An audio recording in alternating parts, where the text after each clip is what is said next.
Hey guys, this is Sean, aka Tiger Mask, coming at you with episode 13 in our Music Maker Live Music Maker Jam tutorial series. We're still working with the Bob Ross project called Happy Accidents, and today I wanted to show you effects and automatic mastering. I don't recommend automatic mastering, but I thought people might be interested in seeing it since it exists inside this program. So if you click on effects, so we're starting with our project with no EQing, no volume levels or anything set up. We're going to let the automatic mastering do its thing and we're going to see what happens. So let's go into effects, audio, mastering suite, or the N key. And as you can see here, it's similar to our effects studio that we were working with before, but what it's got in here are preset designs for different types of music, and it will automatically master around those types. So we've got 50s big band, 70s disco, 80s pop. That actually kind of looks like Gwen Stefani from No Doubt. 90s club, 90s pop, bar jazz, big band, classical voice, etc., etc. And you can actually load more if you download them from, I assume, Magic's website, or possibly being manually made. I'm not sure. We know what kind of song we're going with here. We're going to call it 90s Club.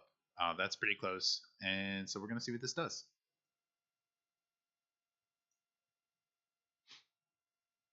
I've never tried this before, so it may actually destroy the software. If that happens, you'll never see the video. Is it done? Let's see what this sounds like.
So that's the kind of sound we're going to get with automatic mastering. It's not exactly what I want, but it fits sort of a cookie cutter of 90s house music. So we'll go ahead and save this project version as Bob Ross Auto Master.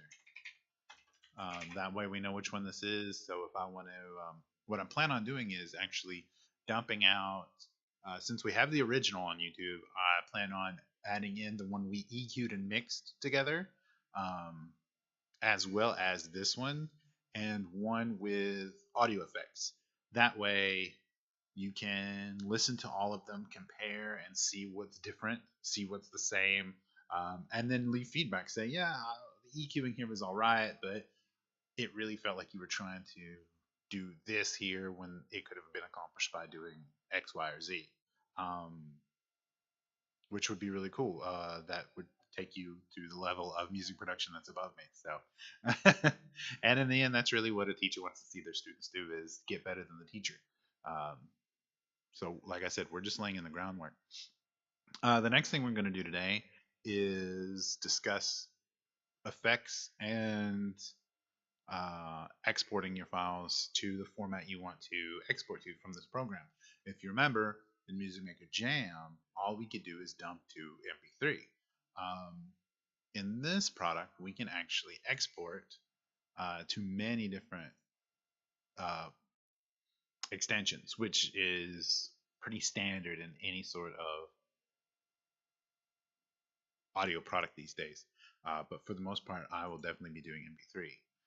You can control the bit rate if you want to do it in stereo or in mono. You can tell it where to go. You can even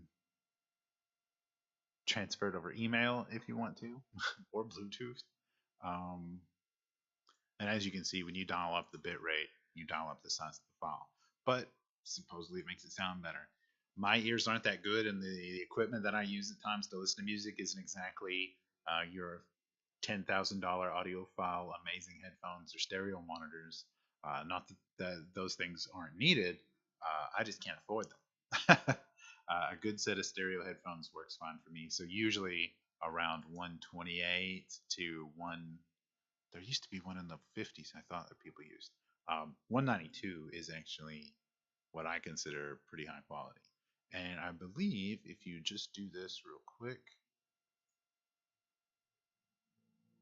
yeah, you'll notice that it handles all of this without having to sit and watch the audio go through like we did in Music Maker Jam, which again is a very simplistic version of only parts of what you accomplish with this product. And that's how you do that. So let's move into effects. So first thing I want to do is let's load our baseline project back up, because effects are basically the ability to completely manipulate any one of these tracks to sound like something completely different. But what we're going to do is we're going to hop back into the FX rack track. We're not going to bother with the EQ. We're going to solo this channel because it's all we want to hear. And we're going to add in, let's add in a compressor. All right, so we're going to turn this on. We're going to turn on our drums. And then you can already see what this is doing. And you can go amplify. Really loud there. That's pretty painful. Cut out the noise. Reset. There's where our drums are back. Compressor, that's what that does. Reverb. We've got, now this controls what sort of room sound you want to have if you want to accomplish that task. Like, say we want it to sound like it's in the studio. See how we've got that sort of boxy room echo, and that usually actually gets engineered out, but if you want to, you can put it in. Maybe you want it to sound more like a live call, you know? Most people don't. We can add an echo. Not sure why you'd ever want drums to echo. But see, now that kind of gives us sort of a digital sound. And you can affect the delay. That's kind of neat. Let's see what it sounds like with the rest of our song.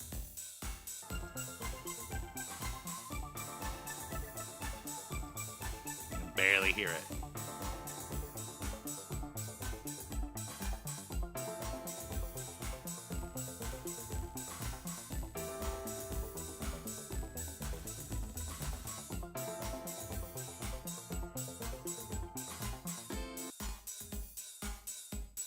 See how weird we've made the drum sound just by using a simple echo?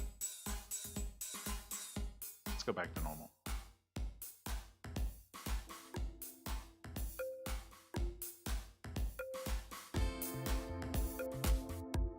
And now we're back to the original. So that's kind of cool. But what I think I want to modify is actually, I believe I want to do these keys for the sequence here.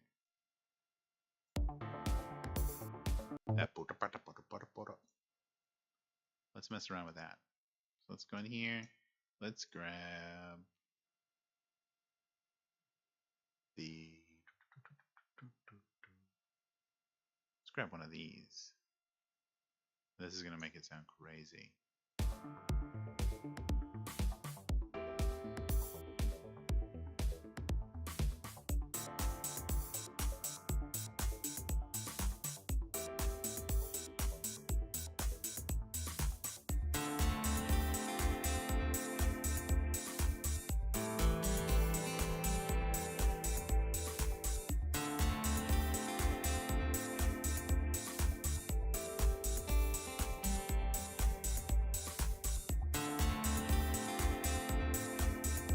kind of lost it in the mix here, so.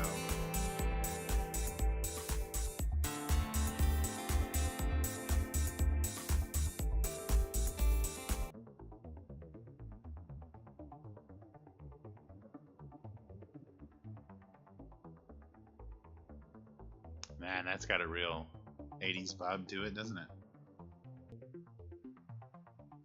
Oh.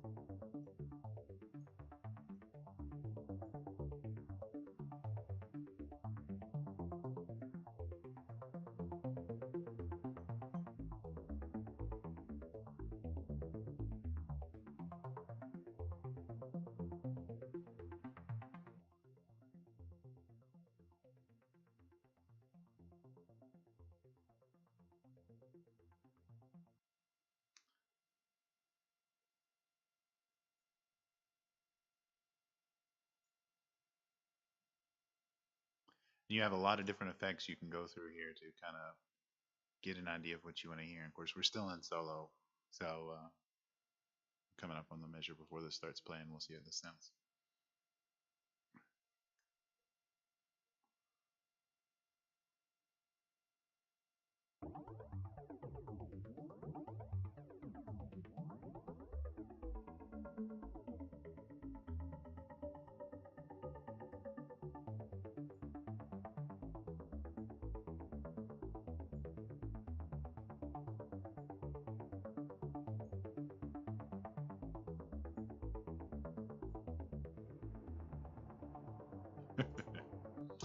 But anyway, that's effects.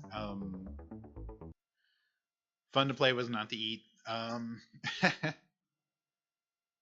they let you really make your samples unique.